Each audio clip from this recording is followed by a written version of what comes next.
Ielts Listening Test 1. Collected by CF International. Center number Feeney 001.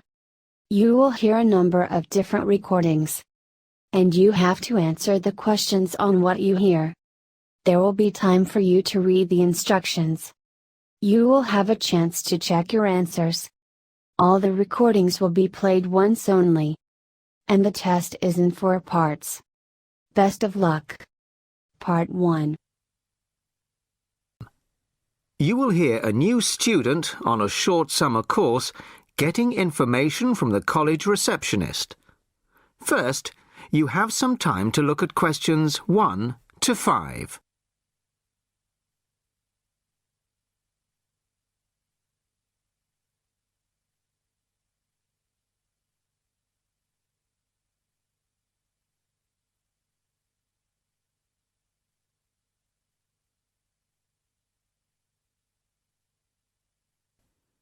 You should answer the questions as you listen, as you will not hear the recording a second time.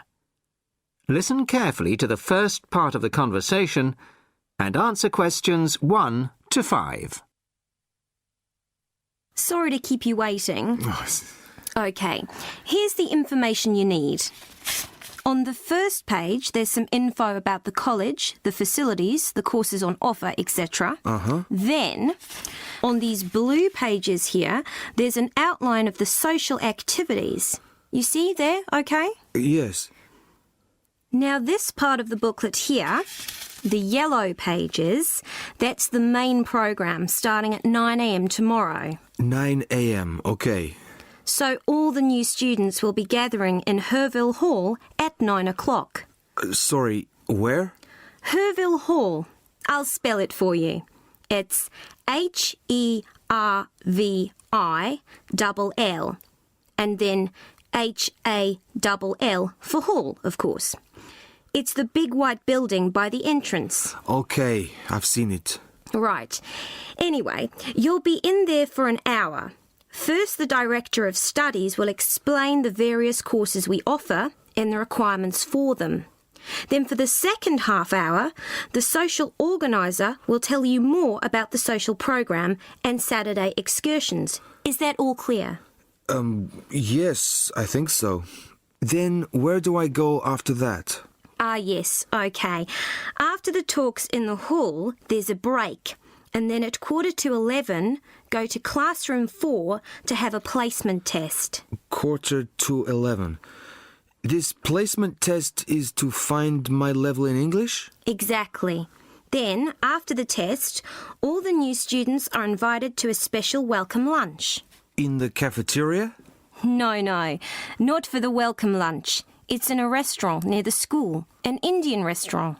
Oh, OK. I don't think I've ever tried Indian food. Do you like spicy food? Yes, I do. Then you'll love Indian. Before you hear the rest of the conversation, you have some time to look at questions 6 to 10.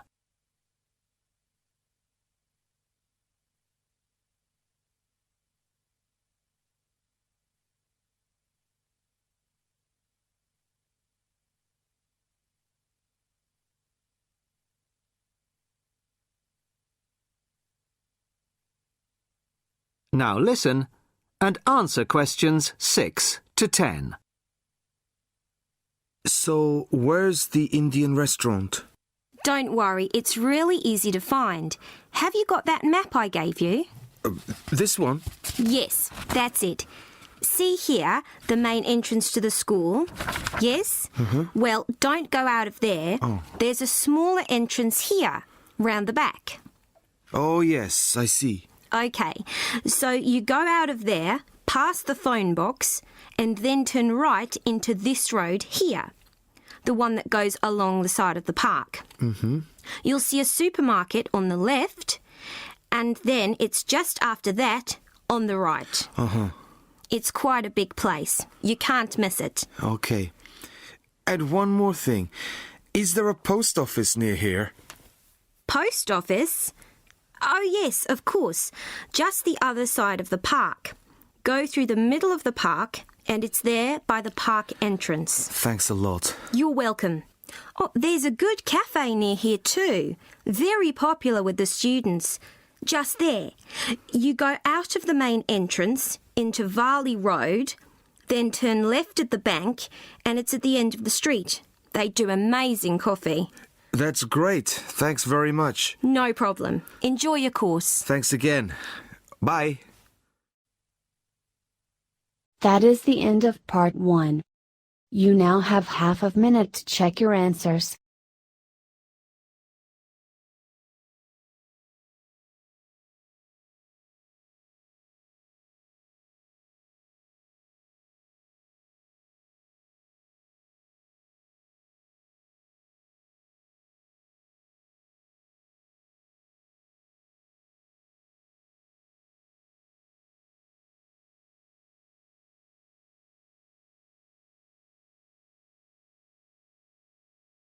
Now turn to part 2. You will hear the director of a new art centre speaking to a group of local people who have come to hear what the new art centre will be offering. First, you have some time to look at questions 11 to 15.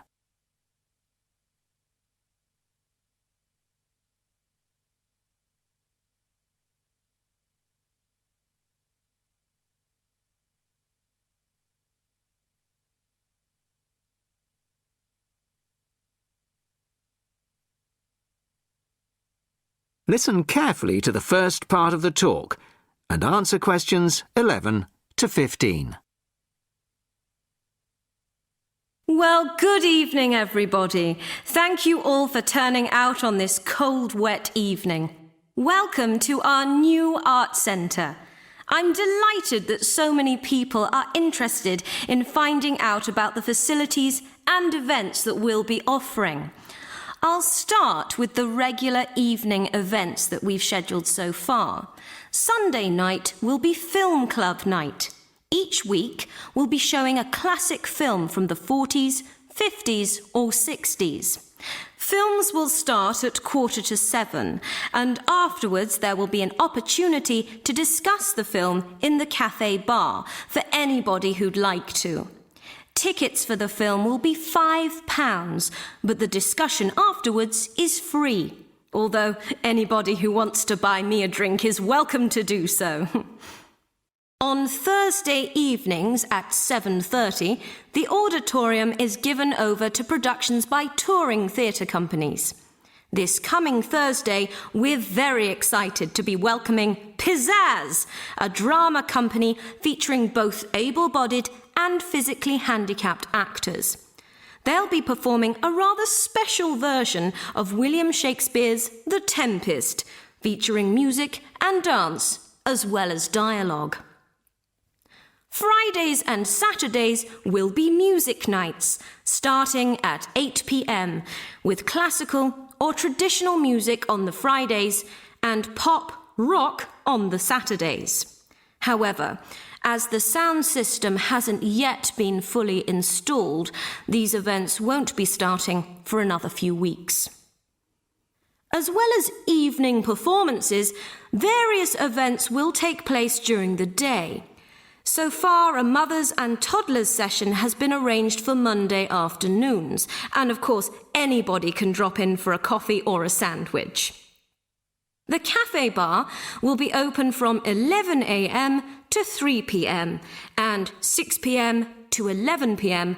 Mondays to Fridays, and 11 a.m. to midnight Saturdays and Sundays. Lunch will be served from 12:30 till 2, and light snacks will be available all day. Of course, this programme is just the start, and we expect to be announcing many additional events in the near future. Before you hear the rest of the talk, you have some time to look at questions 16 to 20.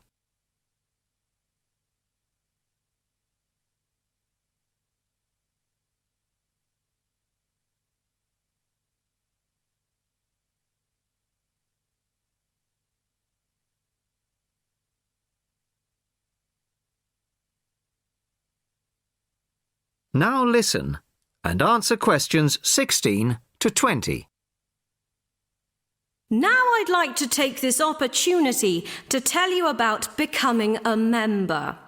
Membership benefits include reduced price tickets, priority bookings, and a monthly newsletter, which will feature the latest details of forthcoming events, plus details of other arts events in the local area.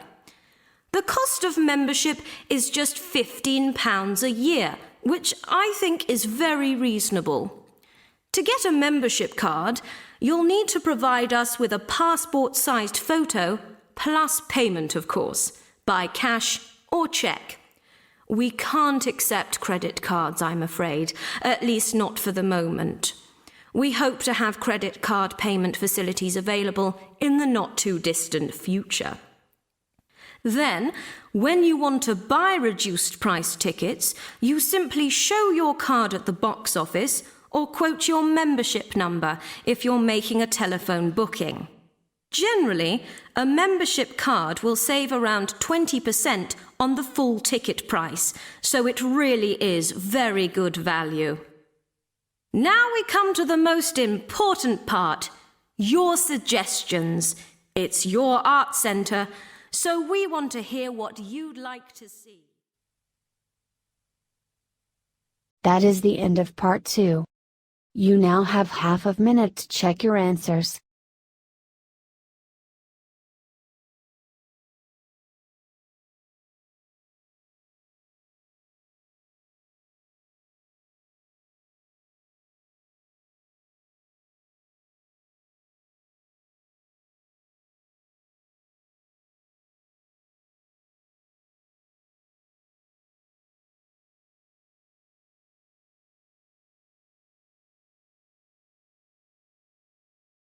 Now turn to part 3. John has applied to train as a teacher and is being interviewed. In this stage of the interviewer will discuss John's previous studies and work experiences. First, you have some time to look at questions 21 to 25.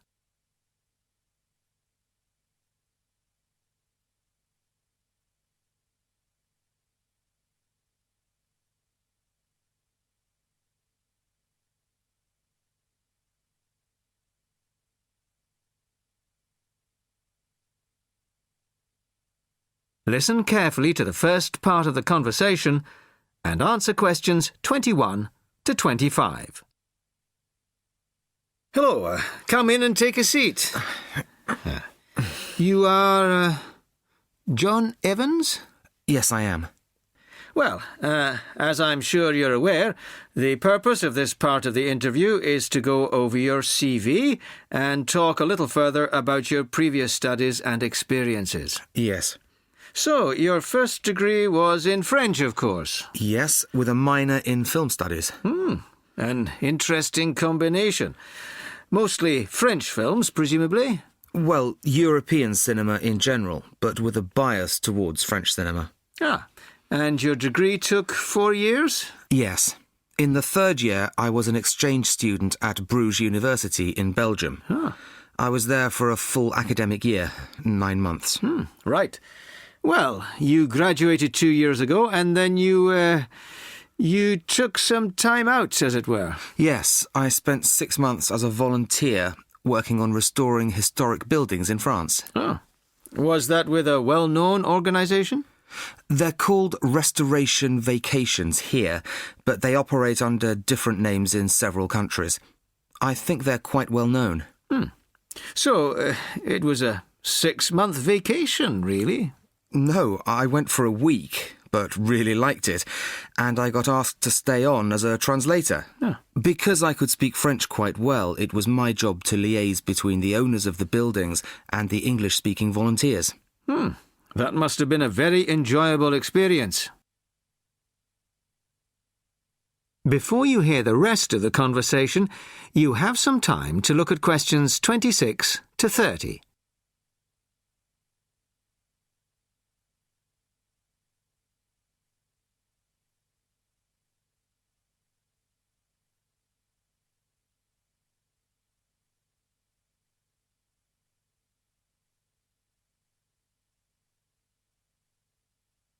Now listen and answer questions 26 to 30.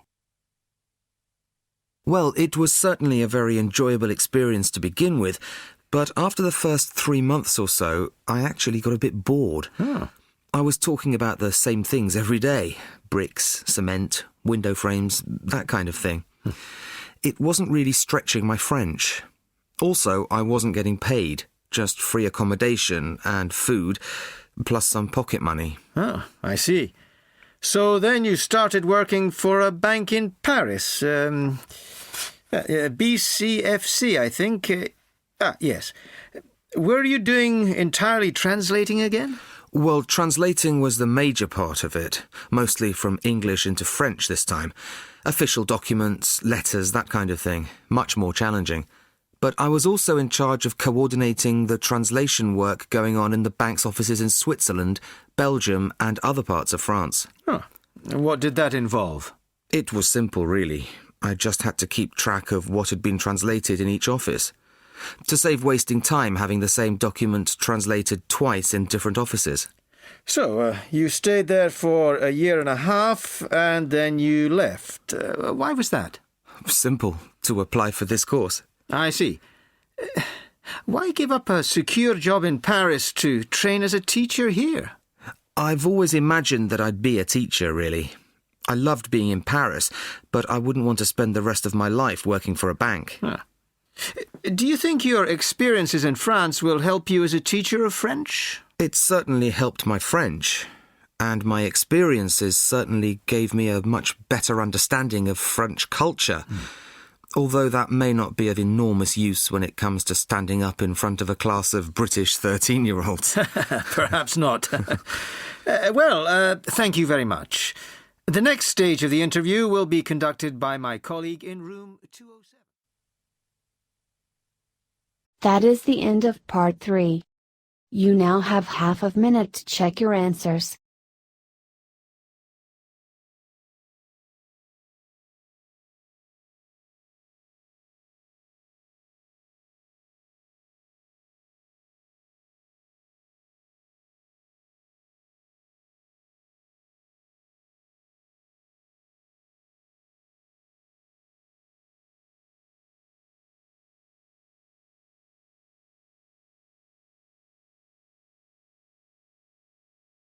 Now turn to part 4.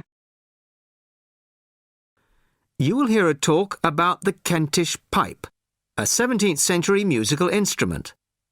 First, you have some time to look at questions 31 to 40.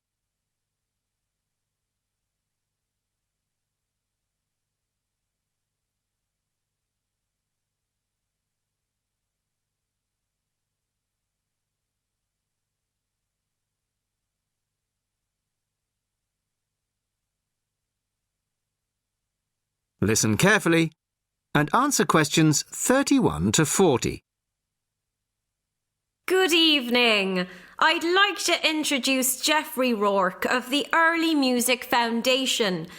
Geoffrey has recently restored a genuine 17th century Kentish pipe and, as you all know, will be giving us a recital on it later this evening. But first, he's kindly agreed to talk to us about this exciting and little-known instrument. Thank you very much. I'd like to begin, if I may, by talking to you about the rather unusual construction of the Kentish pipe. The main part of the instrument, as you can see, is a long, straight wooden tube, which we call the chanter. This one is in beech wood, but other woods were used. At one end, there is the air bag. This rests under the arm of the player, like this. The blowpipe that inflates the airbag is quite long and bends round the front of the body to be inserted in the mouth of the player, like this. You see, the flexible nature of this tube is a unique feature of the Kentish pipe. In my restored version here, the blowpipe is, I'm sorry to confess, made out of plastic. In the original version, it would have been made out of leather using an elaborate stitching and waxing technique. However, the skills required to do this have now been lost. Good old plastic was the only alternative we could come up with. The airbag is obviously a modern replacement too. This time it is made out of leather, and as far as we can be certain, is likely to be pretty much identical to the original. A particularly soft and supple yet strong leather is required. Ordinary shoe leather would start to crack in no time. The main pipe, or chanter, is original, of course, as its rather battered appearance makes obvious, I would imagine. But it still sounds pretty good after nearly 400 years. We can actually put a precise date on it, because the maker kindly inscribed it for us. Just here. You probably can't see it. JD, the maker's initials, and the date 1634. The most recent feature is the reed, the part that actually makes the noise. Although probably identical in every way to the original, it is in fact a piece from a plant picked yesterday morning by my son by the river near our house. So, that's the construction. But why bother with the bag, you may be wondering? Why not just blow directly into the pipe? Well, you can play the instrument that way. You can just detach the bag like this and blow into this hole here. But you need a lot of breath to do it. Much more than, say, a flute or clarinet. After a few notes, you have to stop to take a breath. The bag allows the player to breathe while continuing to play. This meant that music for the Kentish pipe could be loud and fast, the way they liked it in Kent in the 17th century, no doubt. So, we have the pipe, but unfortunately, we don't have the music. Not a single piece of music written specifically for the Kentish pipe has been found. Luckily, some of my colleagues from the Early Music Foundation have adapted some traditional music from the period for the Kentish pipe, and we hope this will closely reflect the impression performances on the original instrument would have made. During the recital, I'm also going to play some modern pieces, ranging from rock to classical. And I hope you'll agree with me that the instrument can bring its own special character to familiar tunes. Well, thank you very much for that. And I'm sure we're looking forward very much to hearing you play it after the break. That is the end of part 4. You now have half a minute to check your answers.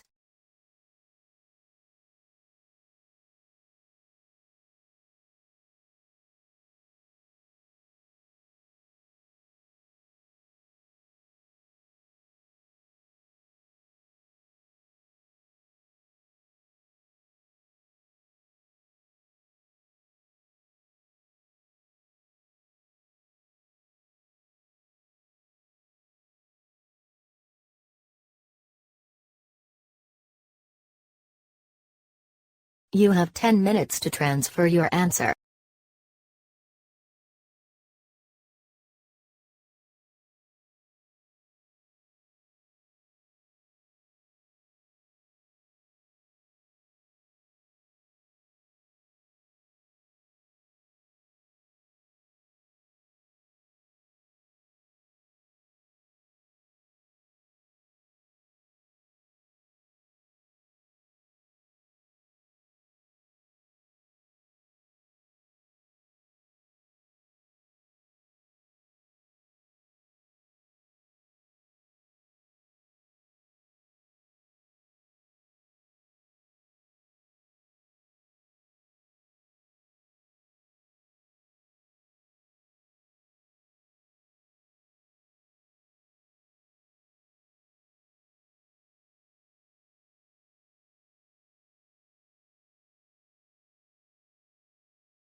5 minutes left.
Last minute left.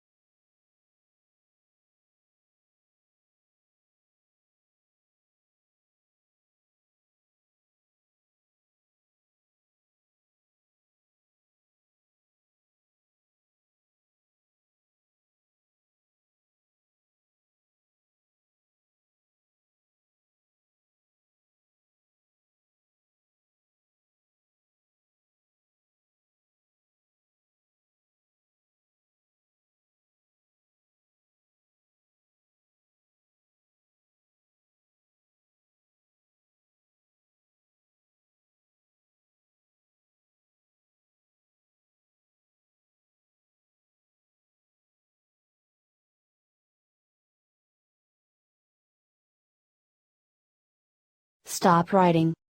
Thank you for supporting CF International Feeney.